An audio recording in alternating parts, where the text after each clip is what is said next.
Hey guys, welcome back. And this week we are back on the Frankenhauler and continuing to button up the front end.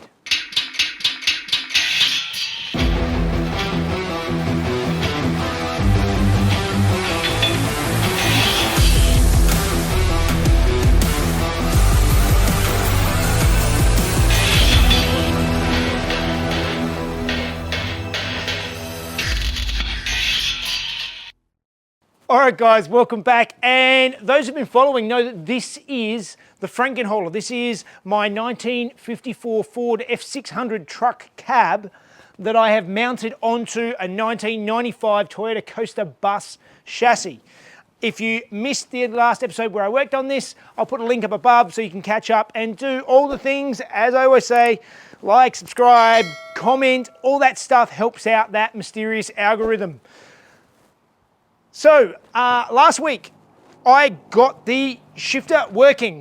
Well, it's mostly done. Basically, all the linkages on the gearbox itself are sorted, but I still have to actually modify and mount the gear shifter itself. Lots of people concerned that the gear shifter's around the wrong way. I'm cutting the rod connecting the gear shifter onto where it is and shortening it and making that in the right place, and I'll put the gear shifter around the correct direction and all that sort of stuff then. That's minor details, that's the easy stuff. But I'll do that once I make the tunnel, because then I need to work out exactly where I'm going to bolt it on, and then I can get that last linkage length right then. So I'm not too concerned about that. I started getting the front end together and started looking at fitting the radiator, and I realised that the rails are pinched about 6 millimeters. So I'm going to sort that out this week and get the radiator mounted, and that should be good. One thing with the radiator, the shroud is totally busted, and if anybody knows where I can get a shroud for a 1995 Toyota Coaster radiator, that would be great. I can get a radiator, but it doesn't seem like I can get a shroud. It is not the same as any of the Land Cruisers or any of those. It is its own thing, and that means that I can't really work out where to get a replacement from. I can probably try and patch up the one I've got, but they're not an expensive part usually if you can just find them. So let me know if you know where they are. Some of the comments from last week there were lots of speculation about the switch that I cut off of the accelerator pedals. So basically what it was, there was a switch, so when you took your foot off the accelerator, it pressed a switch. And I was thinking it was part of the safety mechanism of the bus to stop you opening the door and things like that. But it didn't really make sense to me, and there are lots of suggestions of what it was, but I know exactly what it is now. The first suggestion came through that it is the exhaust brake. I completely forgot about the exhaust brake switch. I know the bus has an exhaust brake. Those of you who don't know what that is, basically there is a valve in the exhaust that when you are slowing down, if you back off the accelerator and you're still in gear, it will switch the valve and block the exhaust pipe. So basically it creates back pressure and the truck will slow down a bit better without actually having to use the brakes. There are lots of different versions of braking on diesel engines. The ones on the trucks I drive every day, the fire trucks, they have a retarder, which is some sort of hydraulic vanes in the gearbox that uses hydraulic fluid, and it just creates resistance when you slow down. And that's, again, something you can switch on and off like the exhaust brake. And then there's another really interesting one called the Jake brake, which lots of people mentioned, it's actually internally in the engine, and I found that extremely interesting. In a diesel, the inlet is open the whole time, so it's not like in a petrol car where you shut off the throttle body and there's no more air getting in the engine. Diesels have no throttle body. The intake is open all the time. The acceleration is all completely metered by how much fuel it puts into the engine. It's a completely different thing. But the way the Jake brake works is quite interesting. When you back off the throttle, there's no more fuel coming in, but the engine is still trying to slow down and it's pumping, and that compression is obviously going to slow the engine down. But as soon as it gets over top dead center and pushes back down again, it acts like a spring, and that compression pushes the piston back down again. What the Jake brake does is when you're in a decelerating situation, just before it gets to top dead center, it uses that compression to help slow the engine, but then opens the exhaust valves and lets that exhaust out right basically near the top of the stroke. So there's no spring effect pushing the piston back down again. And that in turn helps slow the engine down. So quite an interesting thing that I learnt this week. So anyway, let's first of all get stuck in and see if we can connect up that accelerator switch. All right, so last week, if you remember, I cut this pedal off, which used to be mounted on the back of this hinge. I now mounted it onto the front of the hinge, and it had this switch somewhere on the top here. I can't remember exactly where, but it enacted in this area here, which was in the way, and that's why I removed it. I need this to activate as soon as you step off of the accelerator. So when the accelerator is let go, it activates. And you can see this lever here, when I press the accelerator and let the accelerator off, you can see it comes backwards, and this tab here would actually not be too bad a spot to mount the switch. The trouble is that the base of the switch is all too large and would get in the way. So what I think I'm going to do is further down is I'm going to mount a tab on here and mount the switch to the side here so that the tab is activating the switch underneath where the cable is. It doesn't interfere with the cable or anything else, and I think that's the way I'm going to do it.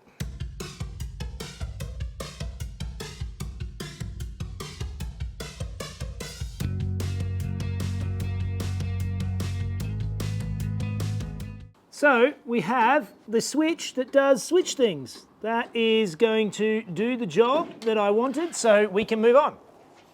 All right, so the next thing I want to do is I want to reconnect my steering, which means getting under the wheel arch and connect the steering shaft back up again, which means cutting a hole through my inner guard.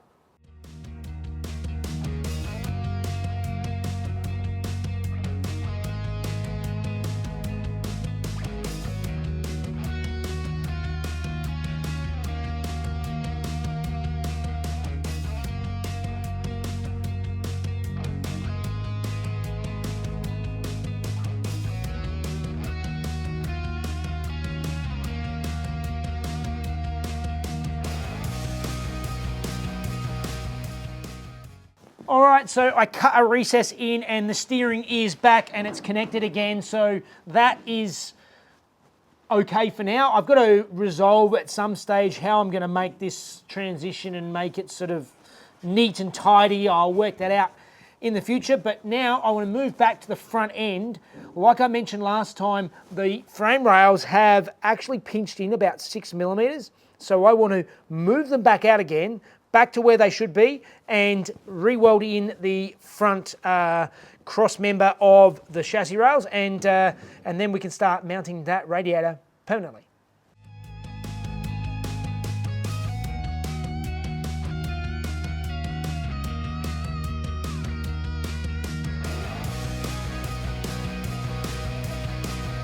So once I got the front end disassembled, I took my time and accurately marked and cut off the end of the rails so that I have a nice square even base to start with.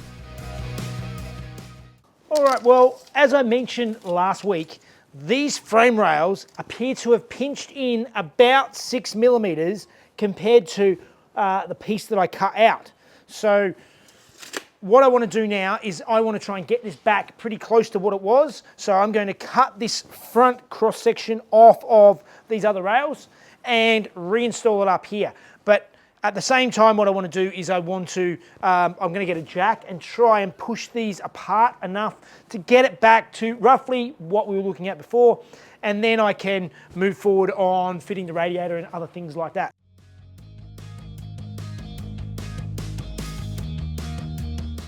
So I take my time to cut through the original welds to free the factory front cross member.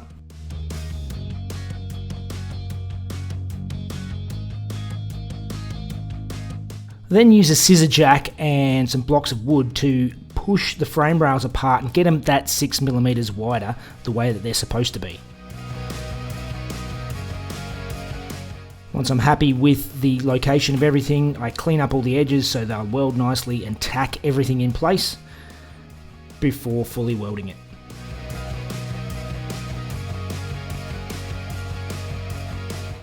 I really hate welding upside down.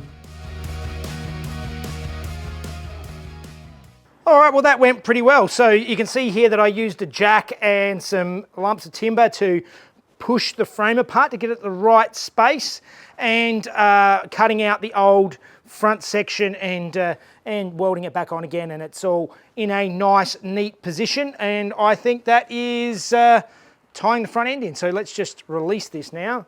Release the pressure.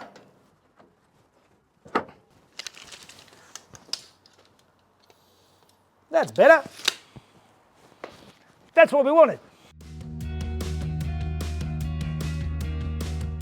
So here I start trying to line up the radiator where it would have sat originally, forgetting that I actually raised the engine up about 50 millimeters. All right, so I've just mocked up the radiator roughly where I wanted to be, and last week I was trying to use the original mounts, forgetting that I actually raised the engine up. So I actually have to raise the radiator up to be able to fit the shroud around the fan. So that is in a much better place, sort of roughly mocked up with a couple of bits of timber underneath it. So now I need to work out what I'm going to do to make up some mounts.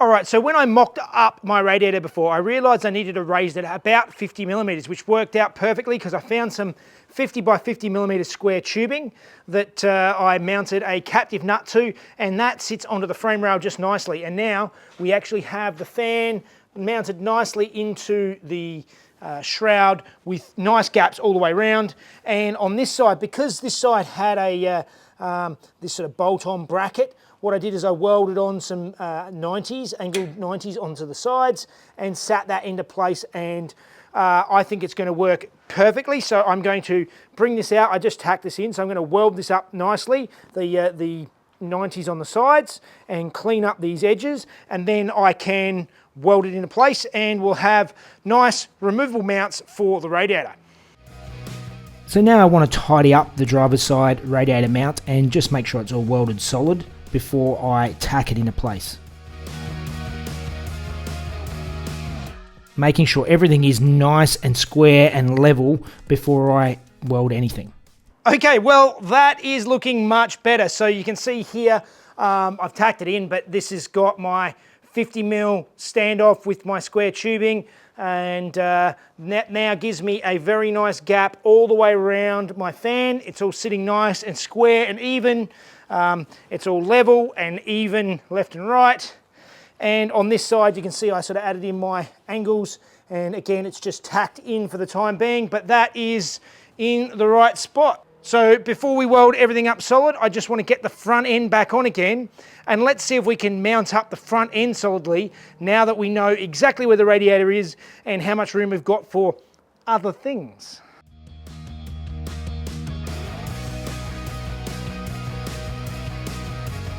So I'm remounting everything again. This time I'm using the latch panel to make sure everything's where it needs to be for its final location.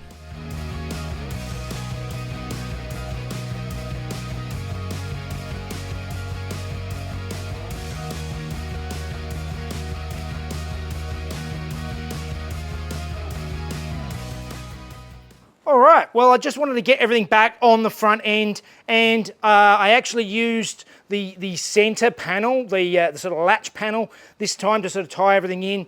Panel gaps are still a bit all over the place. I think the bonnet is sort of splayed out a bit. It needs to be just adjusted all over the place, but I get the idea of how it's all going to fit together and how much space I have in the front. As you can see, radiator's in there. There's plenty of space around the radiator, and we might need to see if there's a bit more room for something else. So now I know where everything needs to be. I'm using a couple of pieces of angle iron to get the inner guards mounted to the chassis rails at the exact right height and at the right spacing.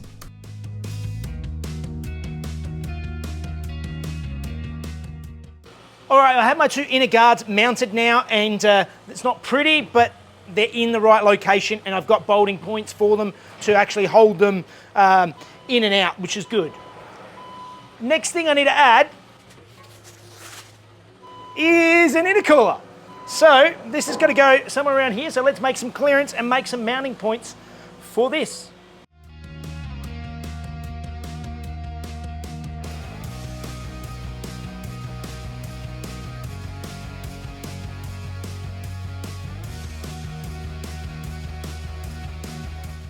So I have my location for the intercooler. It's going to fit in there quite nicely. So now I have some rough idea where everything goes. I'm going to pull it all apart, and we're going to just start connecting up all the lines again and just connecting everything up so that it will be able to run and drive and see where everything fits. First thing, I'm going to weld all the mounts nice and solid so I have my radiator spot locked in. Now it's time to start connecting up all of the lines back to the engine, beginning with the power steering lines. Of course, these don't fit the same way as they did in the coaster because nothing is really the same, so a bit of bending is in order.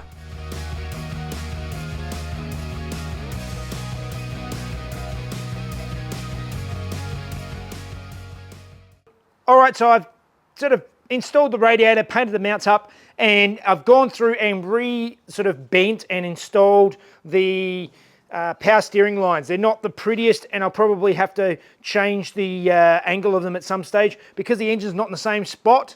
I had to sort of make this line come up and over to be able to still connect to this power steering line here. The trouble is I didn't have a flare tool to flare this, and power steering lines are under a lot of pressure. The line from the power steering fluid reservoir is low pressure, but the line from the pump back out, that is under a whole lot of pressure. So I wanted to keep that as one thing without having to remake lines and all the rest of it. So just a bit of bending.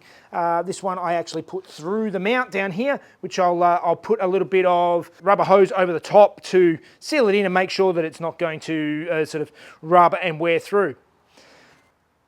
All right, so the next thing we want to start connecting up is the vacuum lines. And now I am learning about diesels as I go. I know nothing about diesels. This is the first diesel I've ever owned.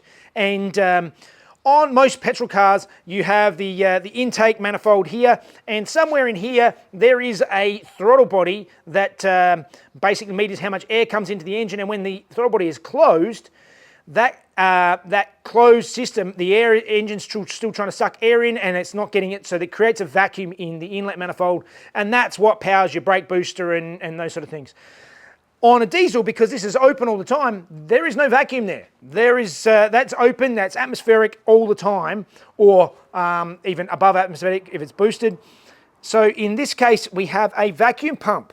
And yeah, the diesel engine has a vacuum pump. This is a mechanical pump, and this goes through to through this hose, and it has to connect up to this vacuum tank, which lived on the side of the frame underneath back here. Now, from what I gather, there are 3 lines that I need to reconnect to the vacuum pump. One is the inlet to create a vacuum in this tank, and then one goes to the brake booster, and then the other one, I believe, may go to the exhaust brake. So what I need to do now is remount this and then work out some way of connecting up the brake booster and everything else back to this, because the original lines are not going to fit.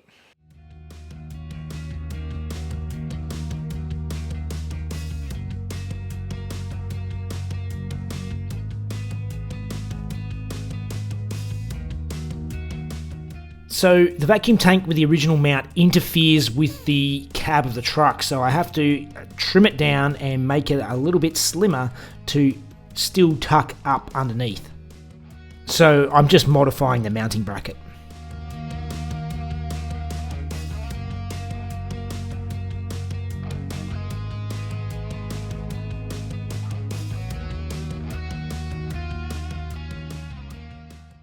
All right, so I have modified the mount and mounted the tank underneath the truck. So it's now tucked away, it's in a nice spot. So now I need to start trying to connect up the vacuum lines. So I'm using some hardline from Raceworks, and using their straightener is such a fantastic tool. It makes short work of these sort of hard lines and brake lines and things like that, making them nice and straight to work with.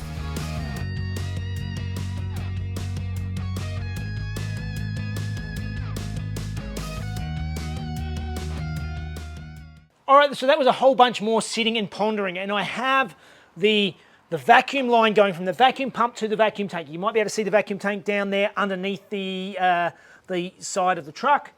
So now I need to get the other two vacuum lines across to the other side of the truck, and I've been looking at all different methods. So I do have the original pipes, but the original pipes are all crooked, and basically they followed the underside of the bus cab all over the place in sort of these weird angles, and also the brake booster used to sit about here, whereas now it's there, so it doesn't really make a lot of sense to come all the way to the front and all the way back again, when before it used to come sort of up and sort of straight to I think sort of came over the top inside the dash and then up to the booster. I think I'm going to run them across underneath the gearbox at the back, but above the gearbox mount, like well up hidden so that they're out of harm's way. I think that's going to be the best place for them. So let's see if I can make a couple more lines just to get things in the ballpark, and then we can move on to the next bit. Sorry for the poor lighting. It's very difficult to film underneath the truck, and it's also really fun working on your back, but that's what we need to do. At least there's a fair bit of clearance here to make the job a little less difficult. These lines are just mocked up for now. I can tidy them up when I secure them later. All right, so I've placed in the two lines. This actually sits a bit better if I actually hold it in place, but either way, I'm not strapping them in yet. They will actually line up next to each other reasonably up in there. But I want to wait until I've got all the lines in before I secure them, just so that if I have to move things, I can move them without too much hassle. I've reinstalled, this is the solenoid for the exhaust brake, so that is plumbed up, and this other line here is going forward along the chassis to come up and connect up to the brake booster. So we have most of the vacuum lines roughly in place. So let's move on to fuel. So it's time to get out the fuel tank and give it a quick bath before wheeling it back in and starting to mock it up into place roughly where it lived originally.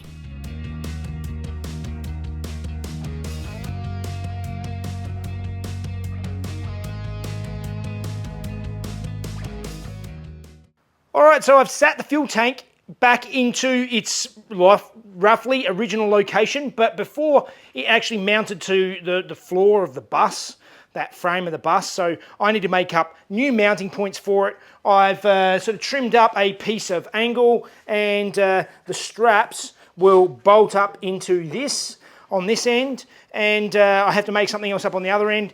It's a perfect spot to keep the fuel tank. It's built perfectly for this, and it clears the pumpkin of the diff quite nicely, so it's just the perfect location to keep that hidden out of the way. And I need something else to strap it on the top before it pushed it into the floor of the bus, but there's no floor of the bus anymore, so I need to come up with some straps that go over the top as well, and just lock it all into place.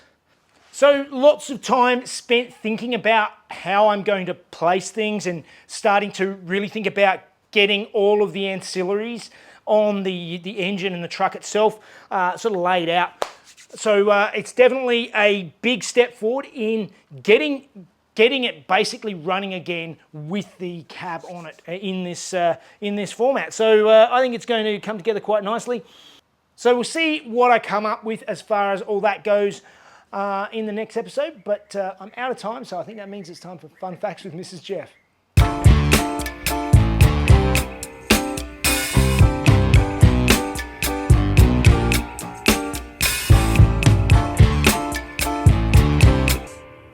Hey guys, 1932 saw Ford release the all-new Model B and Model 18 to replace the Model A.